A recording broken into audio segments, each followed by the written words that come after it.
Thank you all for coming. Welcome to Edmonton's Sexual Exploitation Awareness Week. This was proclaimed by our mayor, Don Iveson, through the person of our city councillor, Scott McKean, on Monday at the CBC stage in City Centre Mall. And tonight we're in our beautiful City Hall, and we begin with remembering that we are on Treaty 6 land, and that all of us, those of us who are Indigenous and those of us who are not and come from a diversity of places, that we're all striving together to be in respectful relationship and create a city where all are welcome.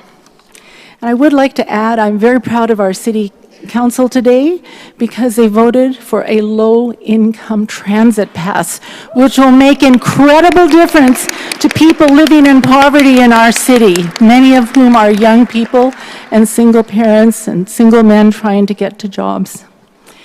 This week is brought to you by the hard-working members of the Sexual Exploitation Working Group, and I would like any staff or volunteers with these organizations to stand while I call out the organizations' names.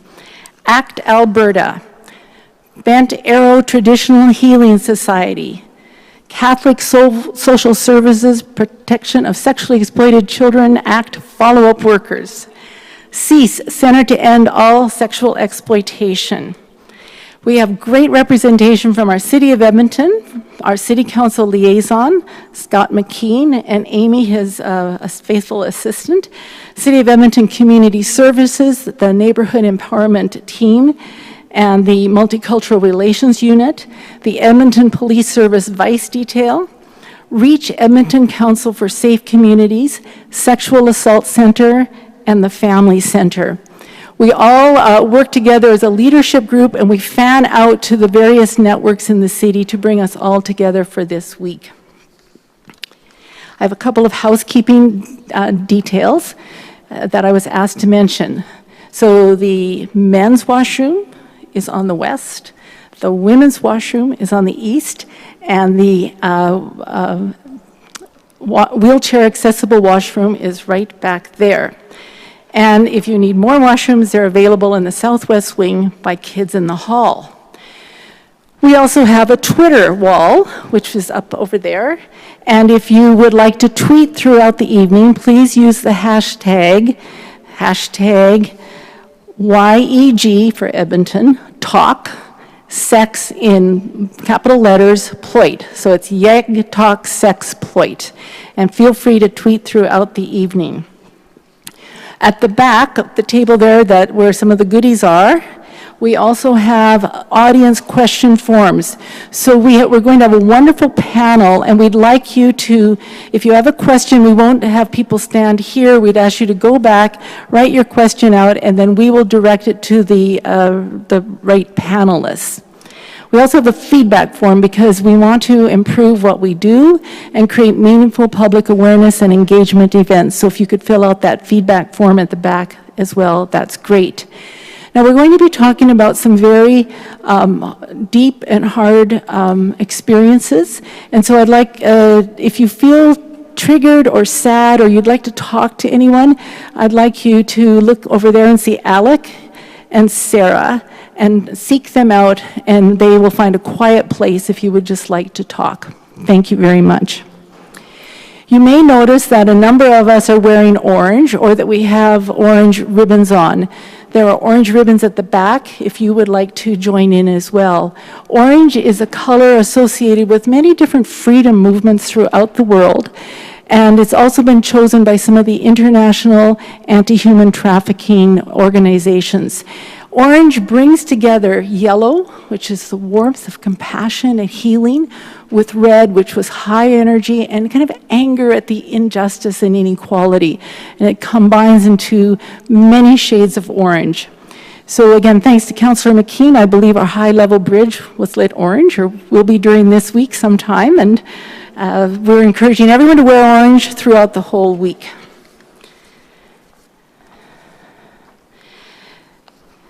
You will see before you some orange flowers, and these represent the women, men, transgendered individuals in our city who have been murdered or are missing. And we always call to mind those who have been taken from us and recognize that their communities and families are still grieving. The act of remembrance also moves us into action so that we can work together as a community to heal what harms all of us and to work to prevent further exploitation. Tonight is going to be a night of hard talk, but also good news. I would like to begin with a brief news clipping from today, which takes us into the hard talk part, but I want you to look for all the signs of hope that you will hear tonight.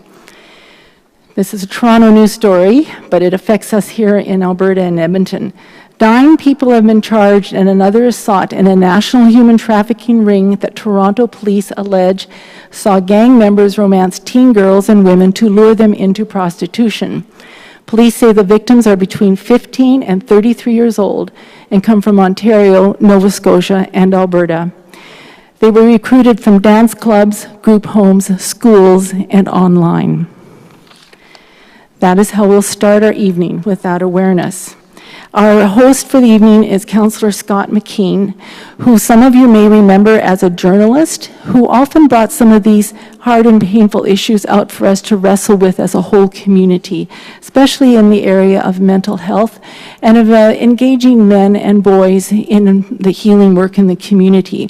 Right now, as a city councillor, his special initiative is the Mental Health and Urban Isolation Initiative, which again has very much to do with what we are talking about tonight. So I welcome Councillor Scott McKean, who will be our MC, and he will make all the other introductions. Thank you.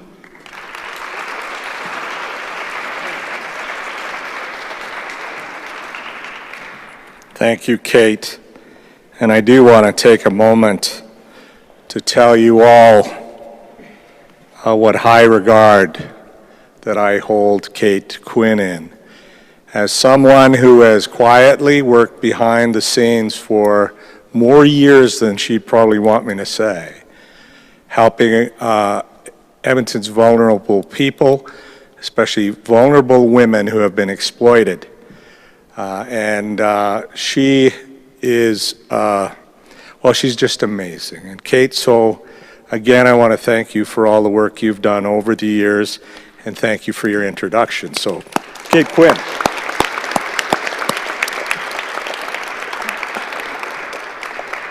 Kate did a really nice introduction about what we'll see tonight, and it will be challenging, but I do believe that when communities can gather together in honesty and vulnerability and tell the truth to each other, we can grow from that.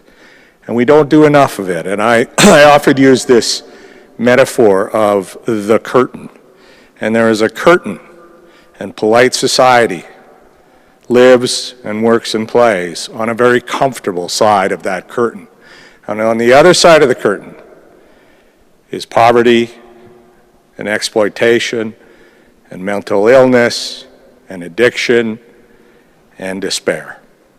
And our first responders have to go behind the curtain to help those people, and our social workers do that, and thank God for them that they do that, and God help those that are on the other side of that curtain.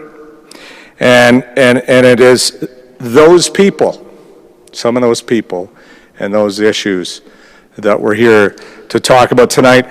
Somebody's already asked me, we're to wear orange this week, and on the official launch, I had on orange Lego cufflinks, and they were pretty popular, but the problem I had is when I wore them during council meetings, I would always get distracted from important issues like, oh, Lego. So I thought it was important tonight that I not wear them. So anyways, let's start by introducing the panelists. And as I introduce you, would you please stand up and wave at the crowd? Let's start with Tanis McGilvery. Thanks, Tanis. Tanis is a student at Inner City High School and will be graduating this June. She is a contributing member to the Inner City Youth Leadership Group, where she has used her role to participate in events to learn about social justice, organized a campaign to raise awareness about violence against Indigenous women and children, and gave her input to the Mayor's Task Force to End Poverty on how the issue of poverty impacts education. Welcome. Courtney Thibault is also a student at Inner City High School. And Courtney has enthusiastically participated in events with the Inner City Youth Leadership Group to learn about social justice and participated as well in the Mayor's Task Force to End Poverty. Welcome. Aaron Harding is a PSECA Regional Manager. I'm not a fan of acronyms, but I think this one might be justified. Aaron is a PSECA Regional Manager, PSECA being the Protection of Sexually Exploited Children Act. Aaron's first job was on Samson Reserve, working for a delegated First Nation agency. She moved to Edmonton, where she has held various positions both within intervention, permanency, foster care, kinship care throughout the province over the past 16 years. She is currently the manager of the After Hours Unit in Intervention Support Services. Welcome, Aaron. Detective Kurt Pullman. Looking good tonight. You're welcome. Detective Pullman has been with the Edmonton Police Service for 16 years. He's worked with the Downtown Division Criminal Investigations Section and the Edmonton Drug and Gang Enforcement Unit. In March of 2014, Kurt joined the Vice Unit and works through PSECA with underage exploitation. So welcome, Detective Pullman. Rochelle Venn. Welcome, Rochelle. Rochelle is the Chief Executive Officer of the Institute for the Advancement of Aboriginal Women. Rochelle has held a variety of positions to prepare her for her current role, including contract analyst for Children's Services and project officer for the Urban Aboriginal Strategy in Edmonton. Currently, she is leading IAAW into specialized training initiatives for Aboriginal women that address barriers to moving forward, such as poverty, violence, and isolation. Welcome. Kim York. Kim is a PSECA community follow-up worker and has been with Catholic Social Services for 20 years. She's been involved with the protection of children throughout her career. She is currently in the role of community follow-up worker and works with youth in the community. Welcome, Kim. Great to have you all here tonight. So we're here to watch some amazing videos, and I've had an opportunity to watch them all again in the last couple days. And the first film, and I hope it's all ready to go. Somebody's going to nod their head at me. We're all ready. We're great. Perfect. The first film is Edmonton made and meant to capture the myths youth hear about sexual exploitation. Let me introduce the film Grace.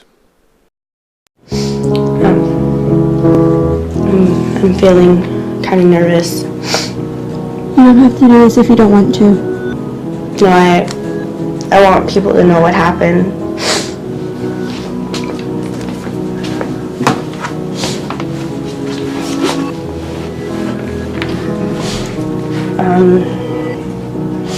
Okay, I guess I met him on Facebook. He messaged me saying I was cute and asked me if I was single. He kept calling me beautiful, and we kept talking for a few weeks.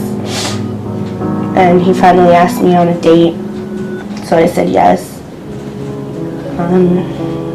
He took me to a fancy restaurant, and it was so romantic.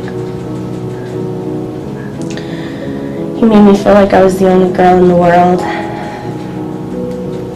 And After that, he took me shopping and bought me anything and everything that I wanted. Jewelry, purses, all these fancy clothes.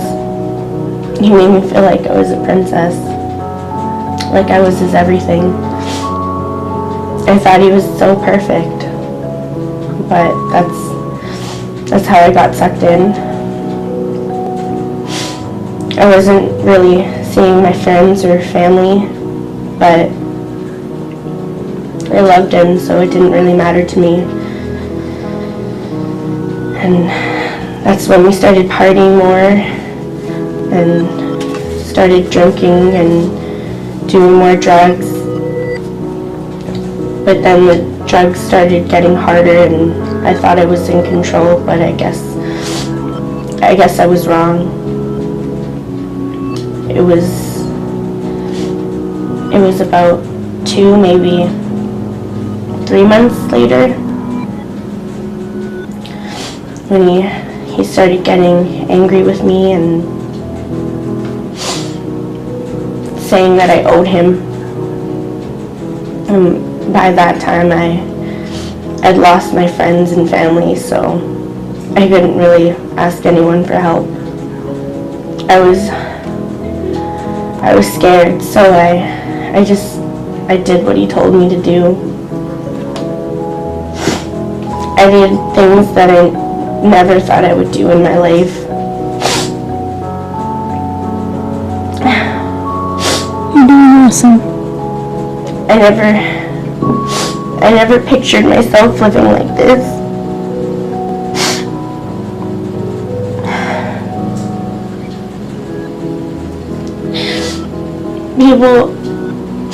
People like me, they don't choose this lifestyle.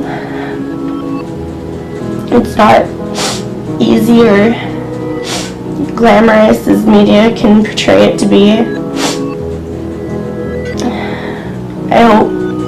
I hope people see this and think about the reality that people like me are in. There are so many people in Edmonton that are in the same situation as me, and I want people to have compassion for them.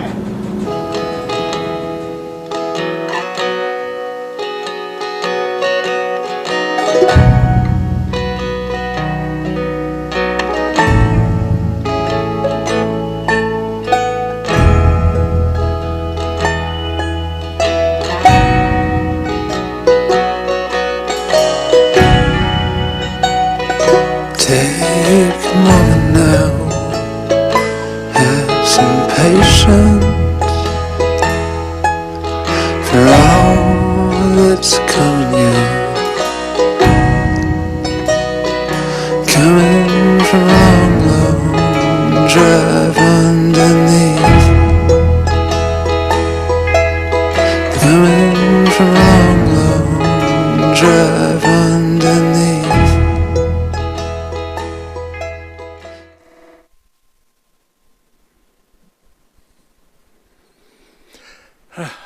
Deep breath.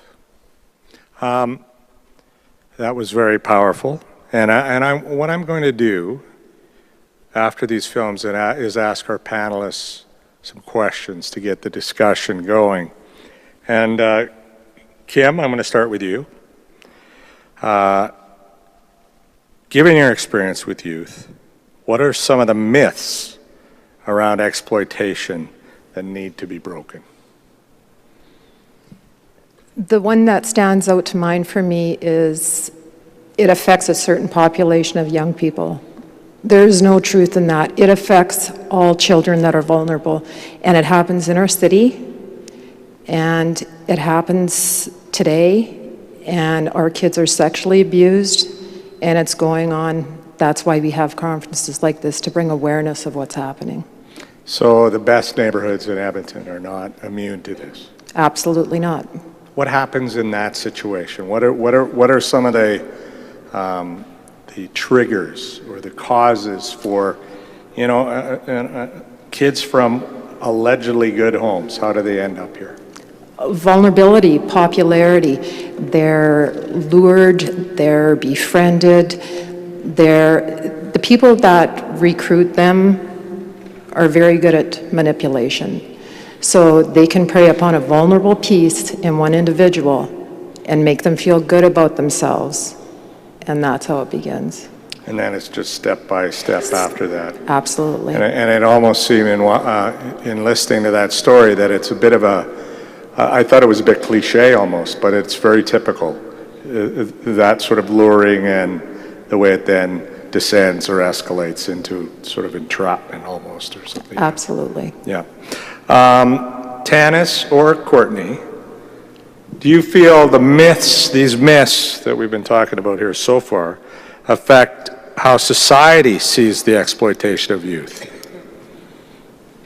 Can you repeat the question? Well, so a myth would be perhaps this only happens to bad kids from bad homes and bad neighborhoods. And if we know that's a myth, so how do you think that makes things worse?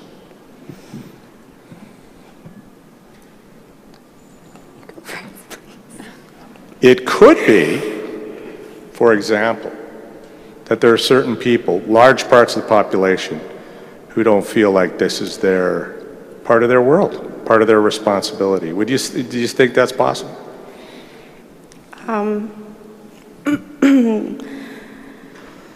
Let me ask a different question, because that one was a bit specific and kind of tough. You've seen that film. You know about that film. What is it when you're watching it? What issues or ideas or emotions come out of you when you see it?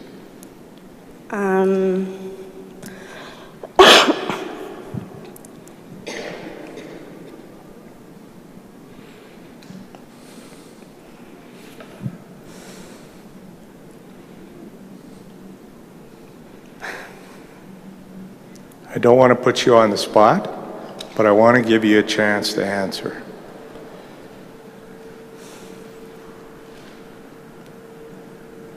I can't, I don't know. I'm not good at answering questions.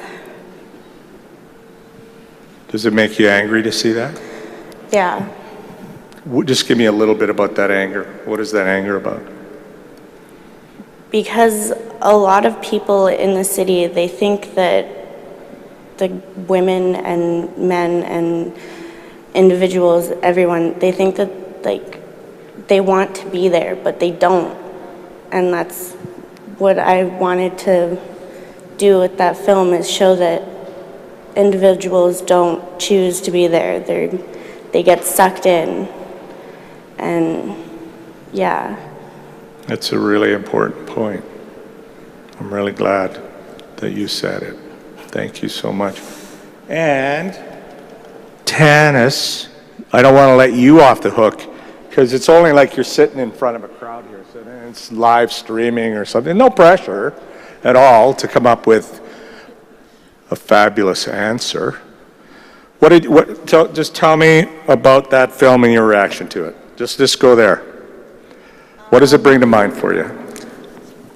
For me, watching the film for the first time is really powerful, and I didn't actually know what their film was even about until we watched it all together at the end, and it was sad, and it's true though.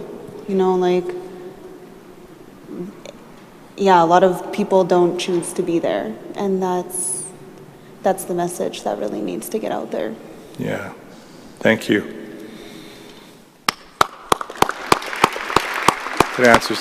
Now, I'm going to occasionally look at the back of the room, and somebody will give me one of these or something, because I don't want to rush, because I think we want to have a good discussion, but I also, I could get running away on something and lose track of time. So I kind of, because I like picking on cops, because I can now, especially right now, see if Detective Pullman would like to add anything. So what we've heard so far is that there's a myth. And one of the strong myths is, to put it in my own words, this doesn't happen to probably smart, decent, good people.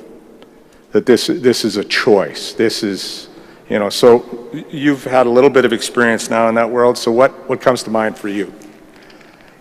I've seen a lot of different girls that have gone through this, and it's been girls that, young girls who have come up in good families, in big houses, been star hockey players, soccer players, lots of supports. And you've seen the other side where they've come from underprivileged houses and real tough times. There's no person that this is just for. They're all victims. And the exploiters know what they're doing. They have a certain way that they target a weakness on someone if they find one, and then they can push at it. And thank you. And I don't know if anybody could answer. I mean, what comes to mind for me when I hear that is someone probably with some self-esteem issues, or perhaps some mental health issues, whether it's depression or anxiety disorder and that sort of vulnerability. Anybody want to take that one on? I'm looking right at you, aren't I? Yeah, I agree. In some of the circumstances, you have people that have mental health issues or self-esteem issues, but I think in some circumstances, people don't even see it coming. So what really struck me with that young girl is that she said it doesn't happen to someone like me. Well, what does that mean, right? I think that's a myth, that it doesn't happen to certain types of people, so the upper middle class or whatever you may have. So it could be someone that's from, a disenfranchised home, or, that their family life wasn't ideal, but it's not always people that suffer from those types of situations. Right. But there's maybe some vulnerability there. Yeah. Yeah, that gets exploited. Yeah. Well, I probably should move along. There's the signal. So thank you very much, panel, for discussing grace. Thank you. And the next film speaks directly to men in Edmonton. And I've actually only ever heard this film. And I was like really thrilled with what I was hearing in it. And so it talks about men and their role in ending sexual exploitation. Ladies and gentlemen, especially gentlemen, the film Man Up.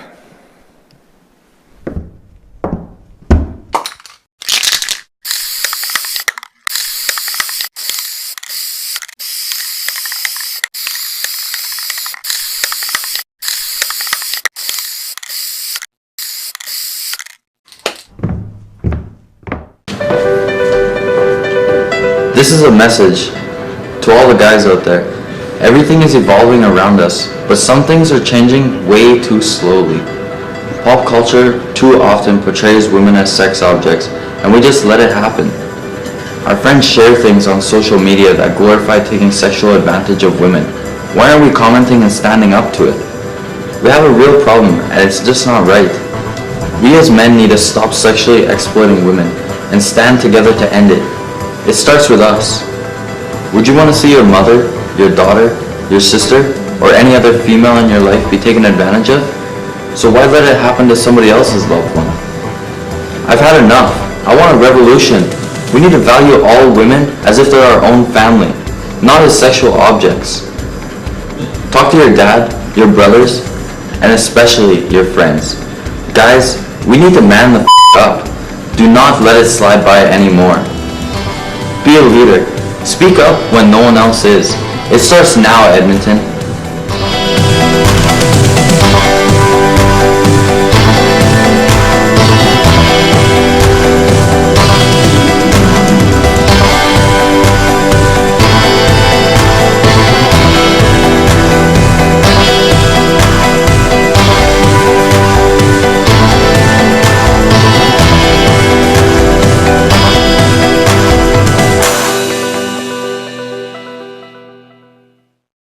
And I think the analyst too is that you can use the F-bomb. You can F-bomb, we'll just delete it out later.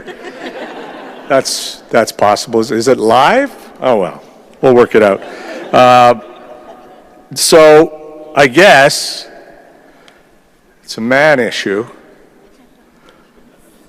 Detective, I'm going to pick on you again. You heard the message. How do we encourage that? How do we get through to men and boys?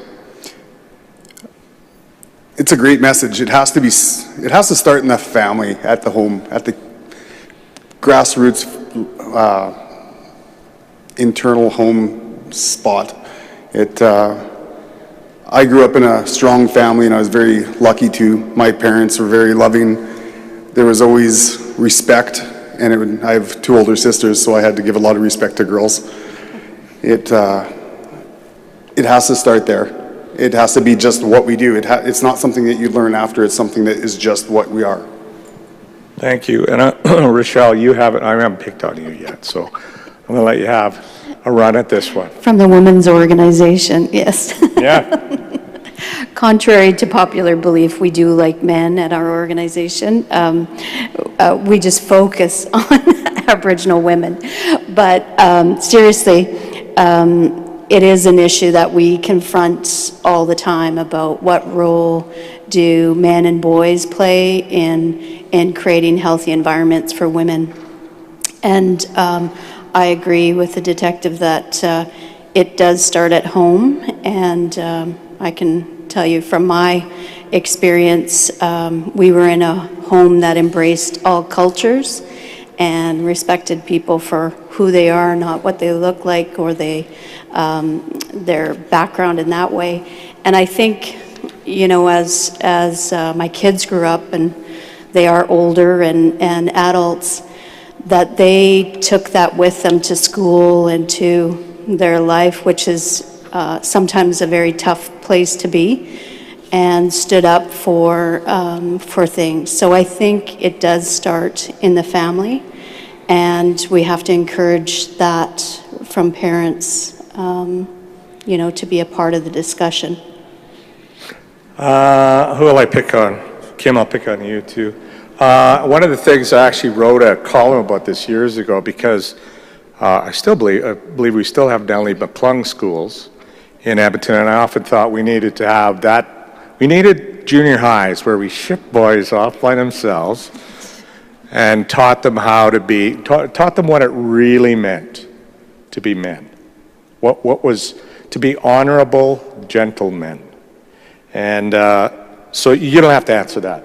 But that's my idea. Over to you. Do you have any ideas on how we change attitudes in boys, really? Because, and this is societal, it's everybody contributes to it. Men, women, political leaders, movie makers, everybody has a role in this. So how do we change it? I think we're off to a great start. I think with videos such as this one, peers teaching peers. And I think the video sends a brilliant message and could be used in the schools and as an educational tool. That's where it's got to start. Yeah, and it will take real courage. It'll take courage for boys to stand up to other boys. But it's very much like bullying. We have to change those attitudes. Erin, anything you wanted to add? I was just going to add, I agree with Kim in education, and I think there needs to be a lack of tolerance. So like you said, not accepting and calling each other out on it. So standing up, if it is your best friend that's objectifying women, saying, no, that's not acceptable. Like that could be your mom, that could be your sister, and putting it in the appropriate context for people. Well, we certainly have some men in the crowd tonight, and I want to give a shout out to them for coming out to this. It's important. Would either one of you want to tackle this question from your perspective? You're probably around boys a lot, and they can be challenging. Any advice that you'd have to us about how you think society can get this message across to boys and men about sexual exploitation? I know it's like It's a kind big, of like a really long question. could be very short. Whatever you think. I'm not. Whatever I think about what, sorry? Well, how do we change male attitudes? Like the Man Up video just said. Yeah, so basically, because we created that video, and basically our message was, a male telling males. Right. So it could come from a female, but I don't think that's as powerful as coming from a male, and especially kind of like a younger male that, is standing up to the issue. So I think that if, there was more younger males, I guess they're all males, who, want to stand up to the issue, and I think... So it's a lot of the responsibility rests with men and boys for men to role model, of course. Yeah, I think that a good male role model would be beneficial. Yeah, absolutely. We have to get Don Cherry off TV. Did I say that out loud? Thank you very much. Thanks, panelists.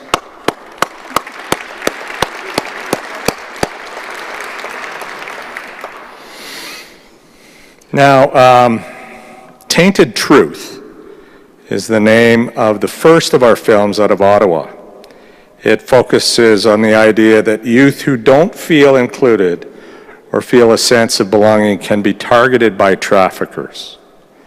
And let's now watch Tainted Truth.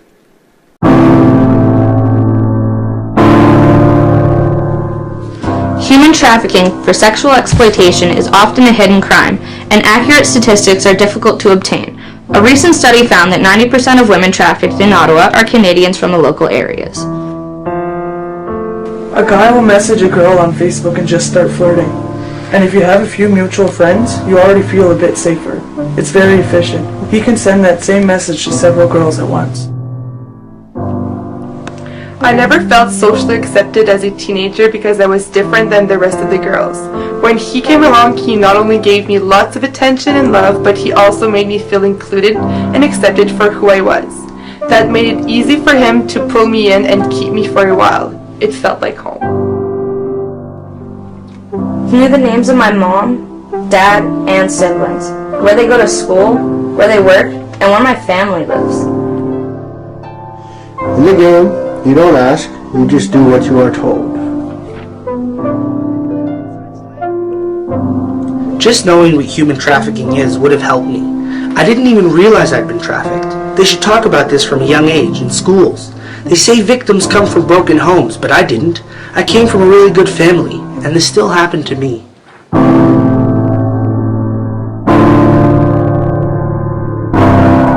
Human trafficking is here. And it's happening now. It's in our schools. In our playgrounds. It's in our homes. It's as simple as being in our pockets. These are our classmates. Our co-workers. Our families. And our friends.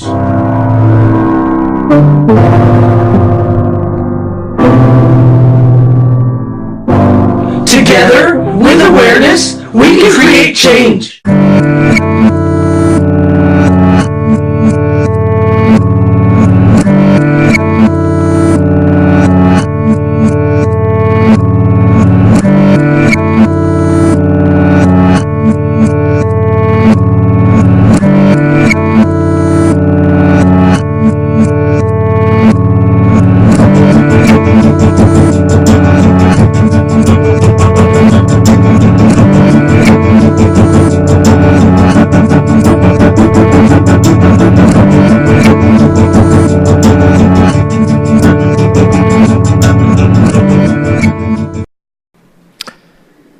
Rochelle, I'm going to pick on you, so we'll get the mic heading down your way.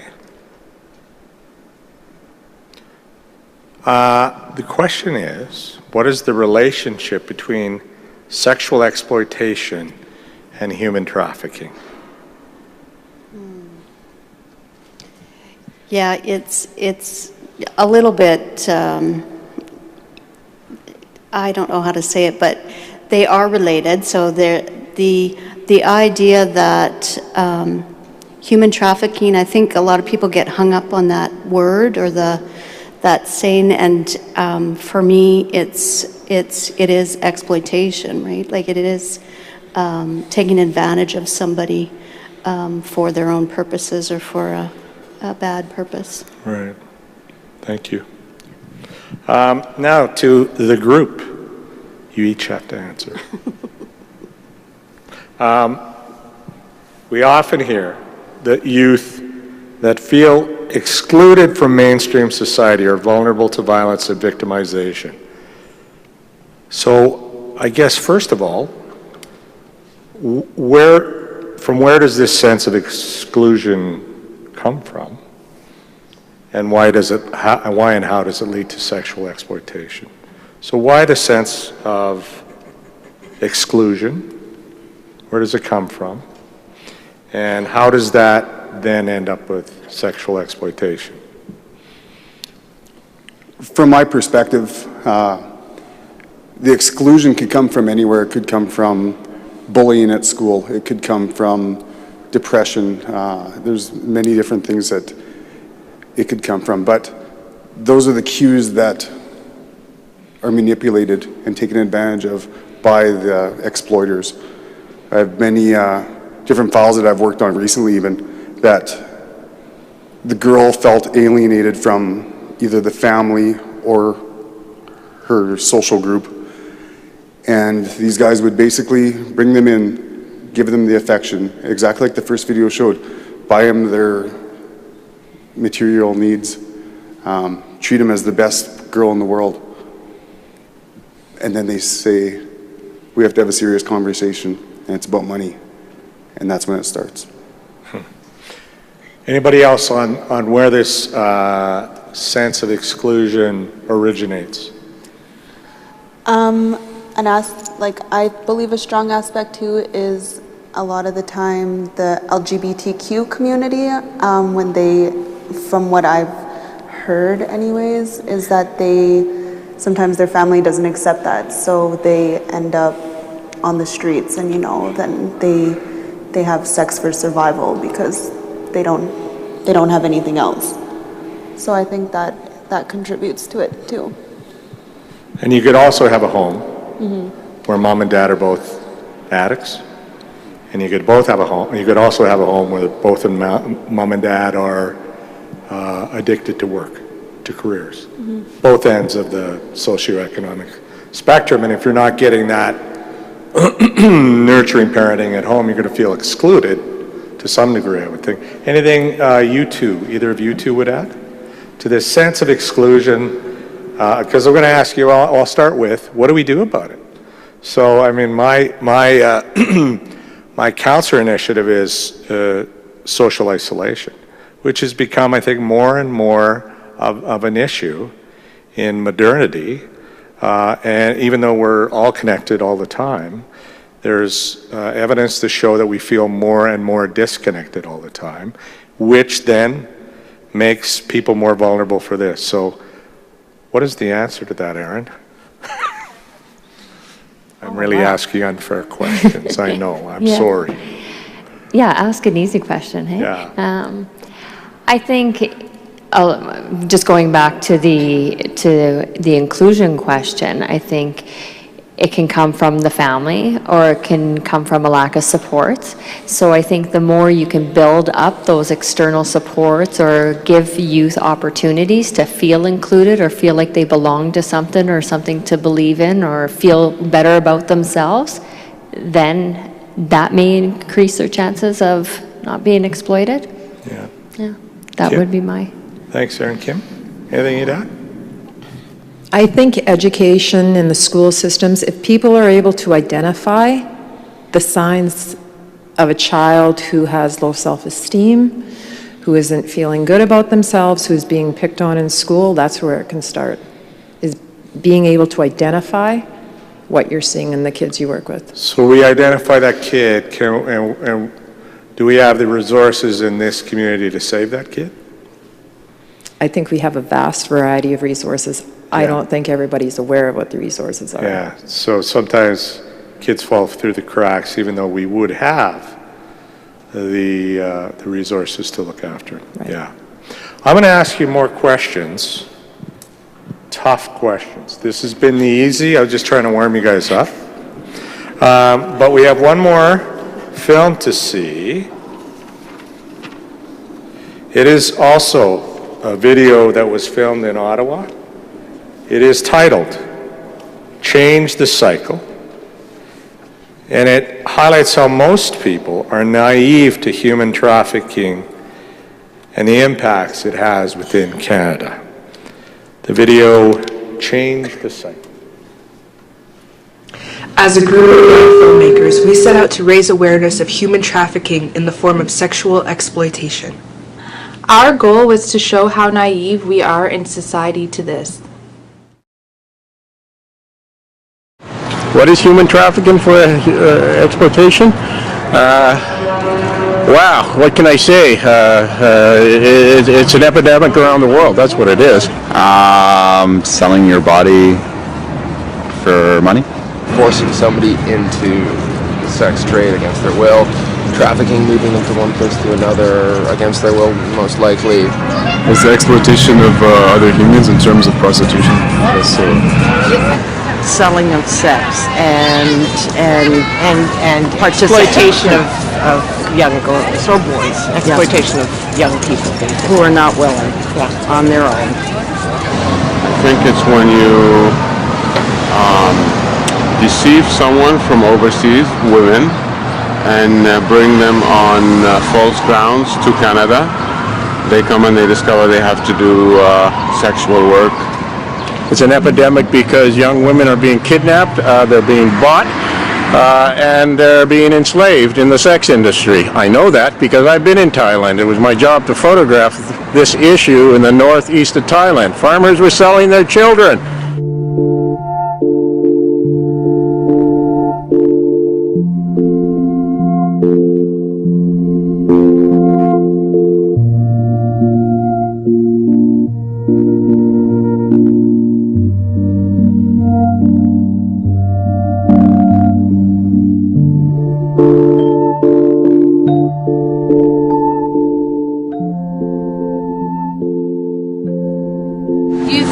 Human trafficking for sexual exploitation is a problem here in Ottawa? Yes, it is. Yeah? It is. Actually, it is. Like, they've arrested people for human trafficking. I heard it on the news. Yes. Yes. Yeah. Anywhere there are people are going to be taking advantage of those who don't have advantages. Why are we letting it happen? Stand up and change the cycle of human trafficking. For more information, go to pact-ottawa.org.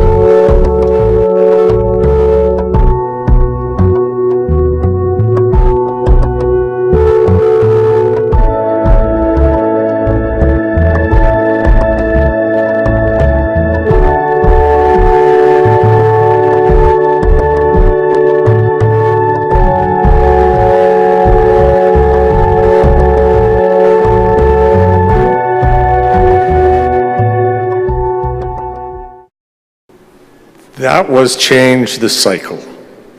And Aaron, I'm going to pick on you. Aaron, what is the cycle referred to in the film, and how do you feel we can end that cycle? The cycle that they referred to was the cycle of human trafficking. And I think the first step to ending that cycle is education and awareness. The more people that are aware of and increase their own knowledge base will enable them to act, will enable them to protect their loved ones, protect themselves, and encourage participation of others to act. And I'm Martina? No, not Martina. Courtney. Yeah, it's okay. Tanis. Courtney and Tanis. Final. No, it's not going to be the final question. We probably have other questions. Is there hope for Edmonton? Is there hope for Edmonton? Can we break down some of the myths around sexual exploitation and stop the cycle. Stop this cycle. Stop what's happening, the kids being drawn into sexual exploitation. I think there is hope for Edmonton, and I think that one of the ways to stop it is what Aaron said, is education, by teaching people, even in high schools, to get the message out there that it's an issue and ways to not get into it. Would part of the hope be that we have incredible young people like you out there that are showing their courage and getting involved and accepting the applause from the audience that is so appropriate right now? You guys follow directions so well. Thank you so much. I just want to ask before, I think we're going to have questions for the audience. Yeah, we're going to have questions. Don't forget to fill out questions, because Amy says so. Thanks, Amy. You get at the mic. You think about this a bit. I know you think about this issue a bit. And I just want to invite you, if there's something that drives you crazy, or something that gives you hope, or some magical moment, or some terrible moment, just, you know, we're trying to inform people. And tonight, you're an expert. You're an expert, and your experience is unique, and your voice is important.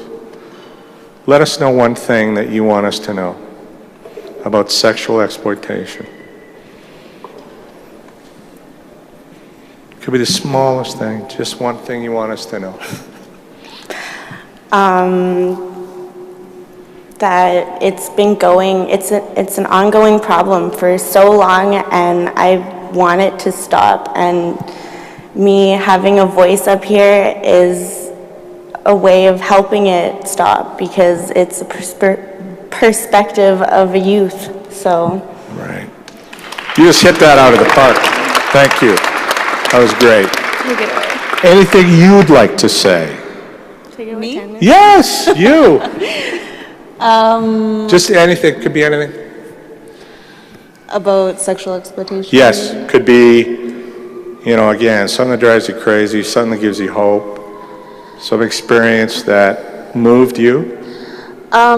This week of awareness actually gives me hope, you know, all the programs that we have in our city for people who are being exploited gives me hope. Why is that, and what does it say to you that we have these programs and agencies? What does that say to you? It says that, you know, we're trying to make a difference, and Right. we're trying to end sexual exploitation. There's some really great people in this city. Mm-hmm. Some really great people, yeah. Yes. Including the police, which was a segue to hand the mic over to Detective Pullman. And I just, you have to work in this area. You have to go behind the curtain all the time. What would you want us to know? What would help us to know? From my perspective, we have great partners. I see a lot of them here today. Thank you. Without them, my job wouldn't be possible. We're such a small portion of the hammer that comes down on these groups or people, but that's just the start of the work. There's so much work after the fact, after an arrest is made, after we rescue some young person, that there's the social work, the addictions counseling, the placements, the mental trauma that they've gone through that they need help for. And every one of the partners that we have here up on the panel and in the audience, that they make it happen. They're the heroes, they make it work. Thank you.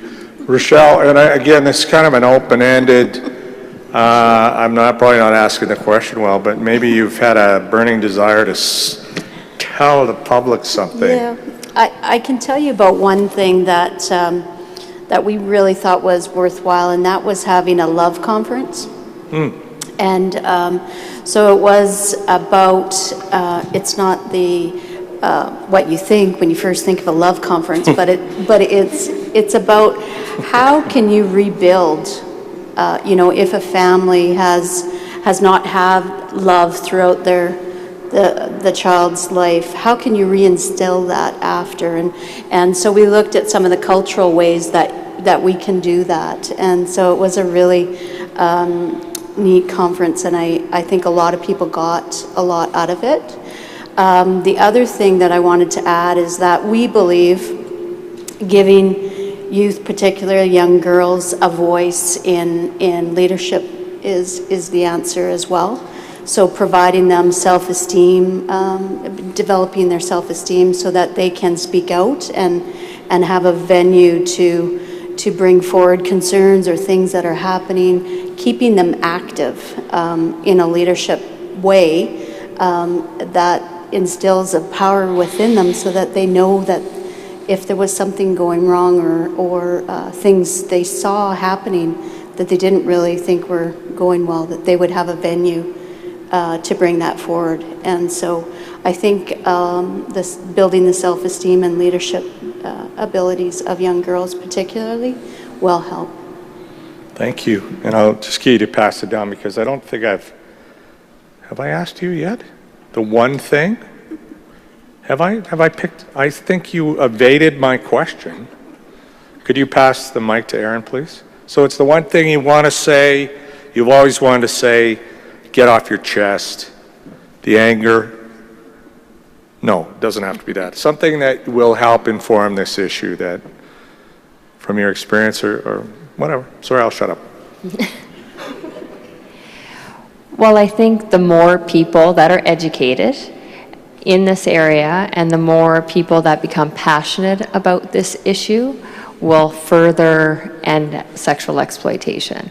I think people need to recognize that it is childhood sexual abuse and they won't tolerate it, and that rather than judge people that are involved in sexual exploitation, that they realize that they're victims and that they need help and support, and everybody take action.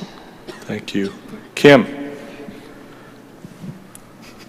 you're the last on this particular odd question that I'm trying to ask. It is just something that, from your experience, that you maybe always thought people should know about this issue.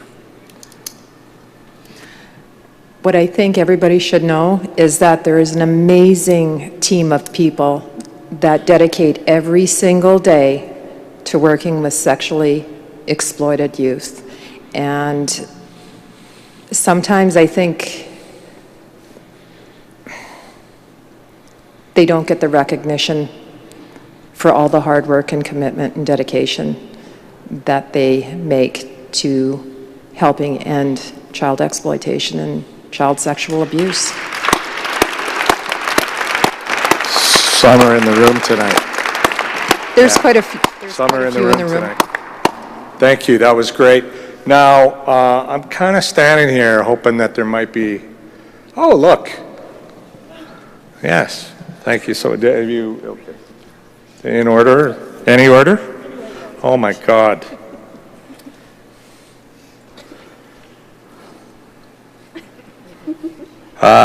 You asked the question, what can be done to stop the objectification of women in our city, yet we have nothing stopping the display of half-naked women on billboards? Does this make sense? Could a change be made to bylaws that could change this? It almost sounds like a question for the city councilor. That's not fair. But if I answer this question, I get a round of applause then. That's the deal. It's a really good, I suspect that we follow Canadian advertising standards, and then if we tried to block that kind of ad without a really good legal reason to do so, we could be sued. So that's the kind of silly regulatory complex conflict you can run into, and it's silly. But I do think governments need to show leadership on this, and we need to be reminded of where we can do that. That's a tough one. I will ask the question tomorrow morning when I get in of our folks, though.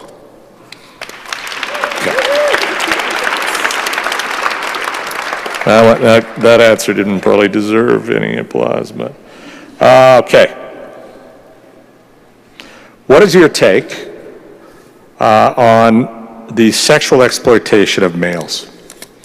So I don't know. I mean, is it common? Is it a big issue? Is it an issue? Do we forget about sexual exploitation of males? Kim, start with you. I think we do forget about males that are being exploited. Over the years, I've had a number of males on my caseload, as well as transgendered individuals. So it doesn't discriminate to only women. It affects all children. Anybody else? You don't have to. You can I think, Detective, does that come up for you? You know, we see a little bit of it, but I think it's really underreported. I think there's a subculture with that group that has a great fear of police. Yeah. And it makes it tough for them. We've done some inroads with the other communities that we try and get ourselves out there and earn the trust, but it's a long time coming. You'll be out patrolling and talking to sex trade workers. That's a matter of routine. How's it going? What's going on? That's what you do to gain trust and hopefully find a way to give them options. But what you're saying is with male sex trade workers, it'd be much more difficult. Absolutely. Yeah. Like I said, it's there, but it's underreported. And underground more? Underground. We wish they'd come out more, but they don't. Anyone else want to jump in? No? How does the low self-esteem and vulnerability that children feel get addressed when teachers are not aware or they can be part of the issue itself?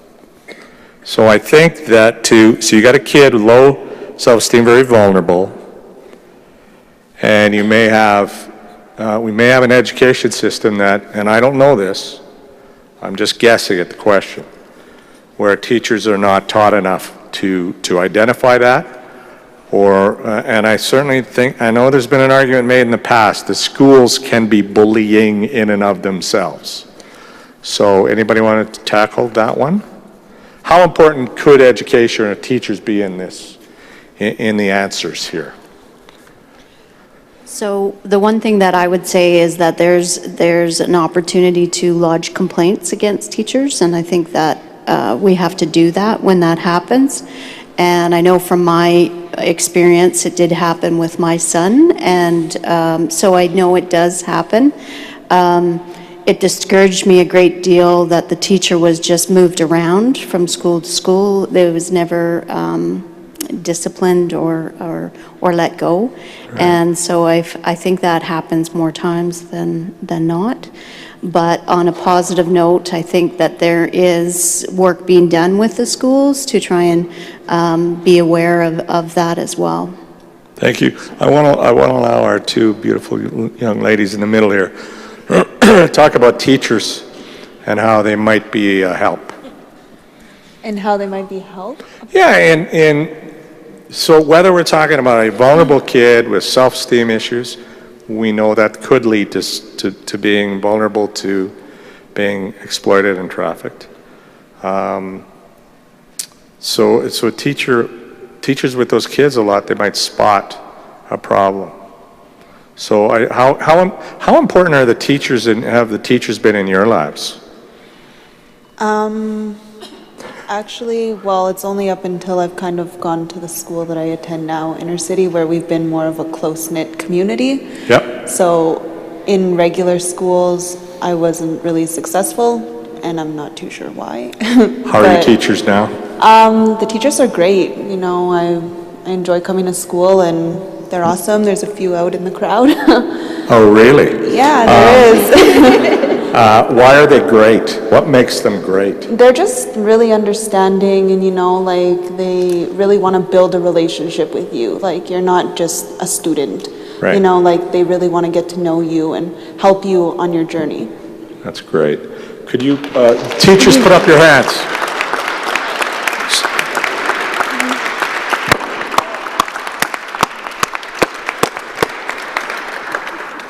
Nice.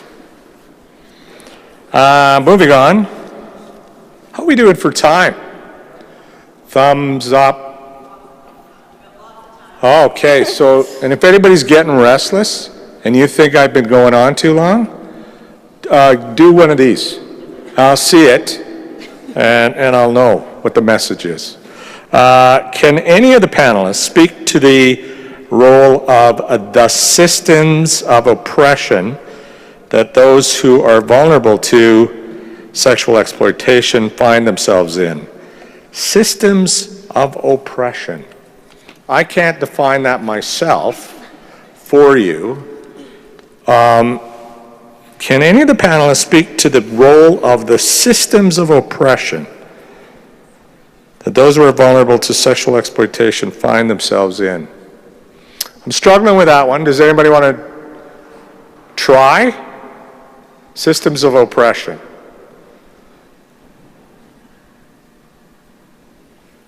Does the author want to? I cannot hear you. I'm sorry. You're going to come up. She's going to come up. Come on right up on stage. Got to come right up on stage.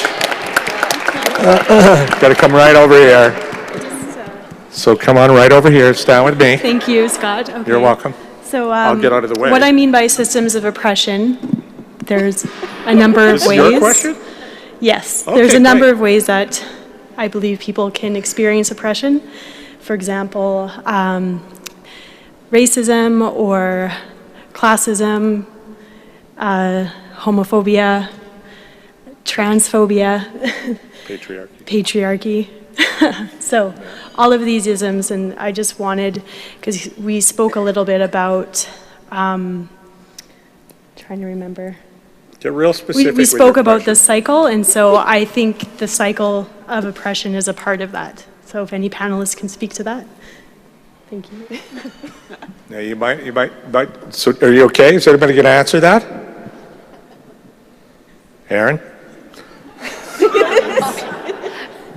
What did I do to you? I don't know. I think it had something. Were you the? You were the acronym, right? Yes. BSECA? I didn't do it though. Well, you carry that acronym with you. It's. I think anytime people are viewed from society at large as different for whatever that is, it increases their vulnerability for oppression. So, I mean, whether it's valid or not, that's the way society looks at people. If they're different, it increases their vulnerability. That's, yeah. And when you talked earlier about educating, of course, that's the way to break down those oppressive systems. Absolutely. So, to empower groups that might suffer, whether it's LGBTQ people or people of color, whatever it is, it's through education that we break down those systems that sort of exist silently, I think. Yeah. And do the myth busting, you know?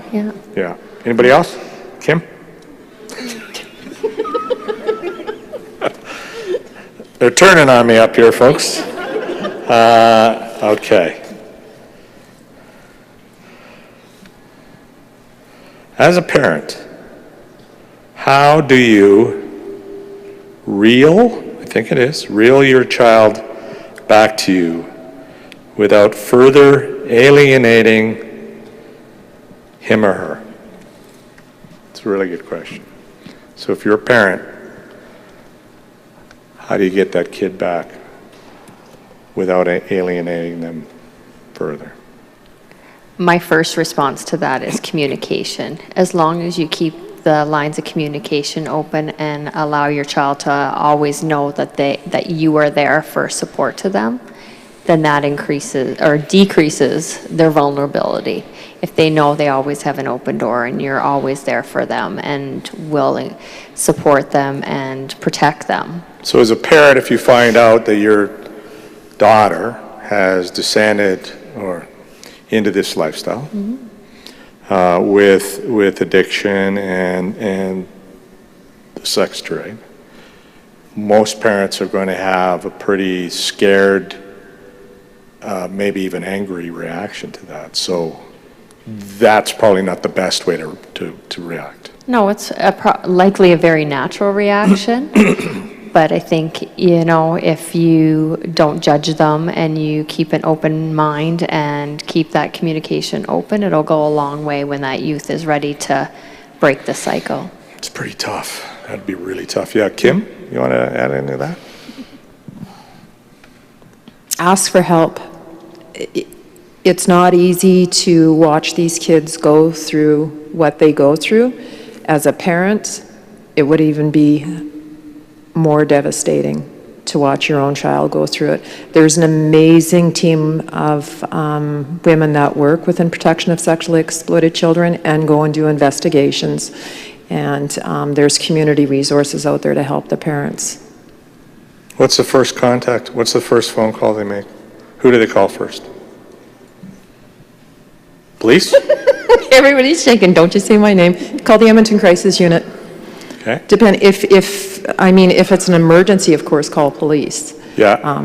But the Edmonton Crisis Unit has an amazing resource. What's the phone number? It's on my cell phone. We're streaming live here. 422-2001. 780. 780. 422. 422. 2001. 2001. There. You just helped somebody. Or outside of Edmonton. 1-800-638-0715. One more time. 1-800-638-0715. That's really important. It's really important people know where to make a first contact like that, so thank you. Anything you wanted to add? Moms and dads, the way they react, and I'm going to go down to Rochelle because I have pretty good peripheral vision. I saw that. I just wanted to say, I read it too late, but Dr. Gabor Mate has a good book, and it's called How to Keep Your Kids Close, and it's really good. So it talks about ways that you can continually reinforce the family, especially during those times when they're at the teenage years, where they connect more with their friends than they do their family. So it's a really good book.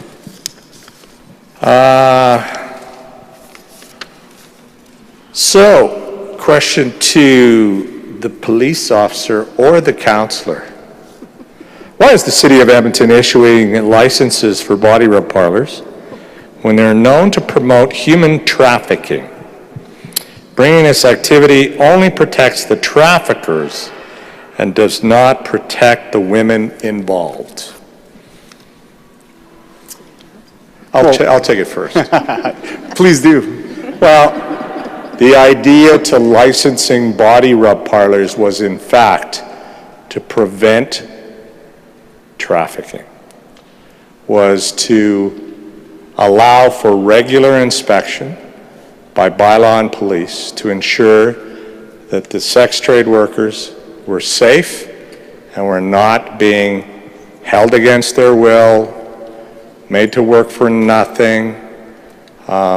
And so that's the idea behind it. It is controversial. It is harm reduction.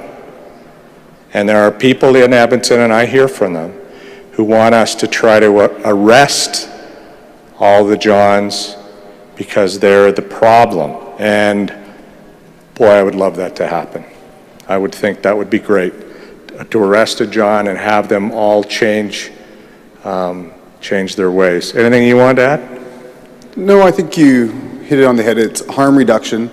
It's something that's happening. It's more manageable if it's in the body rub centers. Do I agree with it personally? I'm not really going to go there right now. But But it is something that we can monitor. I've been to them to do the inspections to ensure that it is a safe environment, and it has its benefits. And we've, the task force will be reporting on its recommendations in, I think, May. And I think the task force has gone further to try to protect workers, and certainly to protect workers and protect communities. And it's not a perfect solution. It's not a perfect solution. You look like you want to ask something. There is a new federal law. Yeah. Actually, it is illegal in Canada since December 6th last to buy sex. Yeah. So the city choosing not to enforce it, I'm really curious about why that is and how you can get away with continuing to do the harm reduction approach when it's actually against the law to buy sex. Yep. It's against the law to profit off of it. And so if the city is licensing these places, that means you're collecting taxes off of these women's labor, and I don't see how you're getting away with that either, frankly. Sorry, the people at the back can't hear you. Shall I repeat into the microphone? My concern is that there is a new law, a federal law, the Protection of Communities and Exploited Persons Act, since December 6th, 2014. From that point on, it is actually illegal in Canada to purchase sex. So to be a John is against the law. To profit in any way off of the sex work, in quotes, of women is against the law. So the City of Edmonton continues to license these body rub parlors where we know sex for sale is going on, and the city is profiting off of this via taxes and licensing fees. So I'm not sure how the city is still able to do that and comply with the new law. Not that Edmonton is the only place that's not doing anything yet. Nobody in Canada is really on that front, but I think it could start happening, and I would love it if Edmonton was a leader in starting that. In starting? To enforce, to implement the new bill, the federal legislation. Well, I'm pretty sure the police are, you're using the new laws. Yeah. And we have a moratorium on body rub centers at the moment, so there's no new ones. And our lawyers are looking at all the recommendations being made by the body rub task force. So I'm not a lawyer, so I'm not going to try to answer. There is, I'm not going to try to answer. I would mess it up somehow. It gets very technically legal in the legal areas, and I don't want to mess it up somehow. So, but there are moral issues and there are legal issues, and these are tricky to walk. Nobody wants to see vulnerable women and men exploited. But every time when I was on the task force, I sat in some of the meetings, and I got my ears boxed by some of the members of the task force, women members of the task force, who argued that it's not all exploitation. So it was really, it's such a challenging realm, and we want to protect those that are being exploited. That's clearly the goal of it, and it's harm reduction. I hope we can do our best. Where it will end up, though, I don't know. That'll be in council's hands and the city lawyers' hands. It might, with the new federal law, our lawyers might say we have to abolish it. That's a possibility. Don't know. Do I have how are we doing? 5 minutes. Some people have worse handwriting than mine. This is good. What services, programs, supports are available for men who exploit women? Aaron. For men that exploit women. Kate, while you're thinking. Kate, you want to take that one? You go, Kate. There's a number of resources depending upon what issues are going on in a man's life. Again, I'm really proud to live in the city of Edmonton that has city social workers and volunteers who have, they foster the men's discussion groups. So it's called Men Without Hats. And that's one place where men can get support whenever there's big challenges in life and they might choose a behavior like buying sex. Rather, they're going to go get together with other men and talk through what are their struggles. There are also, for those who may be struggling with addictive behaviors, there's at least 3 self-help sex addiction movements. And CEASE gets calls from those movements, and those men say, we want to be part of the solution. How can we help? Because for those of us who are trapped in that cycle of addiction, it can lead to suicide. It can lead to death. So it's really important. And one of those self-help groups is writing to counselors in the city of Edmonton saying, we want to be part of the solution. I think there's a number of counselors, and again, in Alberta we have a group called the Norleen Foundation that has invested a lot in building awareness around sexual addictions and has invested in training counselors to become certified sex addiction counselors based on the work of Dr. Patrick Carnes. So that's very hopeful. Plus, there are very good family therapists and sex relationship therapists. We have a little brochure at the table back there that we hand out at the John School that provides all these resources. The other big challenge now is internet pornography and exposure of young boys and men to internet pornography. Well, any of us are easily exposed, and the effect of pornography on the brain and on development. So there's a couple of excellent websites that are on our little resource there. But the more we have young men, like our actor in the play, stand up, the more men speak up, they're going to begin to have conversations on what is healthy, respectful relationships. Thank you. Yes, I wanted him to stand up and say thank you for being our young hero.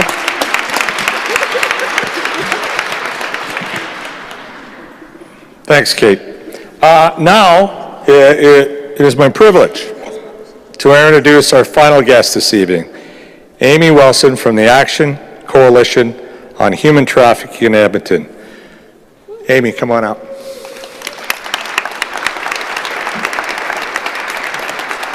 You want the podium?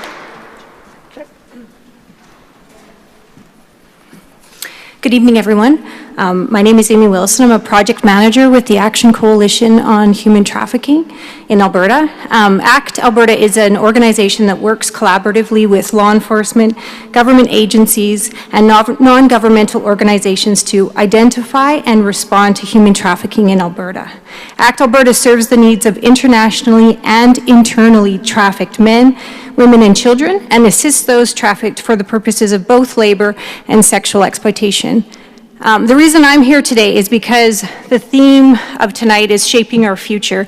So I'm going to just talk really briefly about a collaborative community initiative that we've been working on around preventing and reducing sex trafficking in Edmonton. So in 2013, ACT Alberta received funding from Status of Women Canada to create a community action plan to prevent and reduce sex trafficking of women and girls in Edmonton.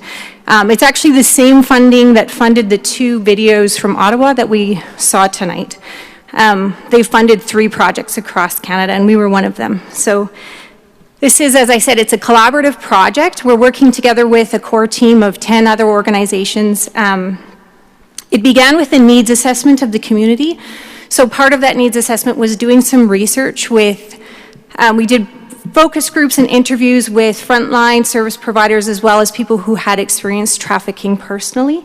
And we've also been doing ongoing collaborations with stakeholders just to hear about what's happening in Edmonton, what are the root causes, and what we can actually do about it. So we took that information and we're in the process of creating a community action plan. The objective is to try to find some practical ways that we can prevent and reduce sex trafficking in Edmonton. So some of the priorities that we heard from stakeholders, of course, the data that we got was it was a lot. We heard a lot from people. There was a lot of comments, and we had to try to take it and make something that made some sense out of it. And so we asked people to talk about what their priorities were. And one of the biggest ones was youth and children, and to focus on that in particular. And there's a number of reasons for that. We've heard a lot tonight about the vulnerabilities of youth. The other piece is that a lot of the things that make people vulnerable to trafficking start in childhood. Things like unresolved trauma or circumstances like poverty and so on. These are all things that don't just hit us when we turn 18. So in order to effectively prevent and reduce, we have to start with the little ones. The other priority was awareness and education, and we heard about that a lot tonight too, the importance. One of the issues is that people don't necessarily really understand what human trafficking is, what sex trafficking is, and how it looks in our community. The other piece is educating youth and young people about things like healthy relationships and consent and so on. So the third priority was focusing on root causes, so moving beyond crisis intervention to starting to address the structural context that makes people vulnerable to trafficking. And then the fourth thing was improving our collaboration, improving the way that we work together. So one of the things that's great about Edmonton is that organizations are already working really well together, but we can always make that process a little bit more streamlined and collaborate a little bit better, share information a little bit better. So because tonight is about youth in particular, I was going to chat a little bit about what we heard. So basically, we heard that from stakeholders that youth are very particularly vulnerable. And again, the recruitment can start when kids are really young. It's happening throughout our communities, and it's happening in places where kids are supposed to be safe, in their homes, in group homes, in places where, shelters and places where kids go to be safe. These are some of the places where they actually are being targeted and recruited and groomed. Traffickers, as we heard tonight, are very crafty, and they know what they're doing, and they use isolation and vulnerability to their benefit. So this, to me, was very unsettling and a little bit overwhelming. But our focus is on prevention and reduction and moving forward. So how do we remain hopeful and move forward as a community? And I referred to it a little bit already, but one of the strengths that we heard was just how much great work is already happening in Edmonton and how much great collaboration is already happening. And everything we've done from the research, we had a forum in the fall, we got really great response from the community, and the depth of the comments and the depth of what people were saying and contributing to the project kind of blew us away from the beginning. And then, as I said, we're partnering with our community stakeholders to develop this community action plan. So some of the preventions that have come out of this, we've already started doing some things like awareness and education, targeting places where hopefully, or where people may have touch points with people who are either at risk of being trafficked or have been trafficked. And some of it is just about sharing the information so that people can identify the risk factors or people can identify cases of trafficking. Education, as I said, in the community, we did a presentation at Nellie McClung School about trafficking. We're looking at some more education moving forward. So in terms of how we can work together in the future, how people can get involved, personally, I'll take some of the comments and things that I heard today and incorporate it into the plan as we move forward. We also have events and things coming up. If you're interested, you can come up to me afterwards and I can tell you a little bit more about that. We have a forum in June where we're going to talk more about the research and talk more about the action plan and start to refine it and really get into some of the practical ways that we can implement. So we also have created as an organization a myth-busting infographic that is here tonight. We heard a lot about myths, and so we have, I think, 5 myths on there that we are working towards changing people's perceptions. So thank you very much for your time, and just come up to me afterwards if you have any questions. Thank you.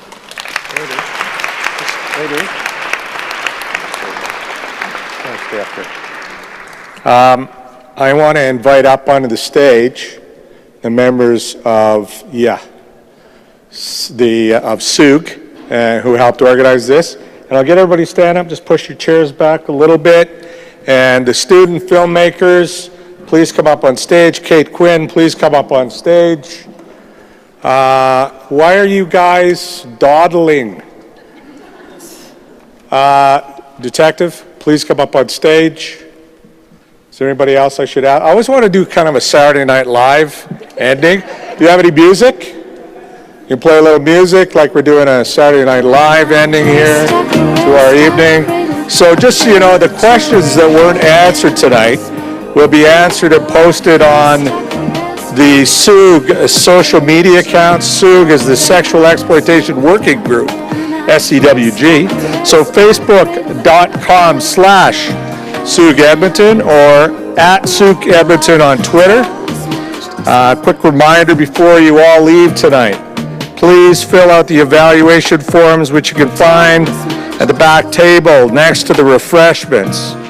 And this is the end of our evening. I'd like to thank our panelists, who were fabulous, and I asked dumb questions. They did great. So let's give them a round of applause.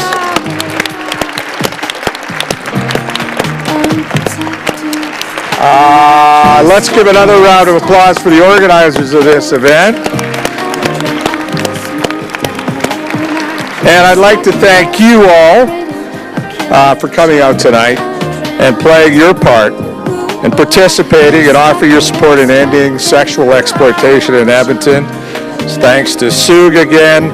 And okay, the final event in the Sexual Exploitation Week of Awareness is a free online screening of Buying Sex. It takes place all day tomorrow. Please go to reachedmonton.ca for the link and join the discussion. Thank you all so much, everyone. Good night. Everybody wave. Wave.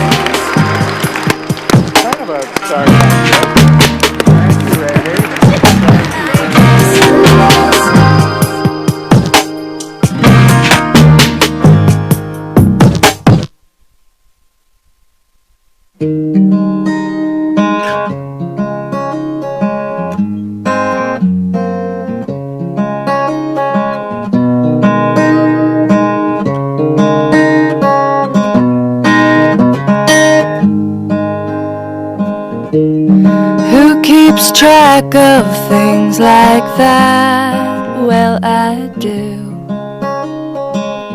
You better keep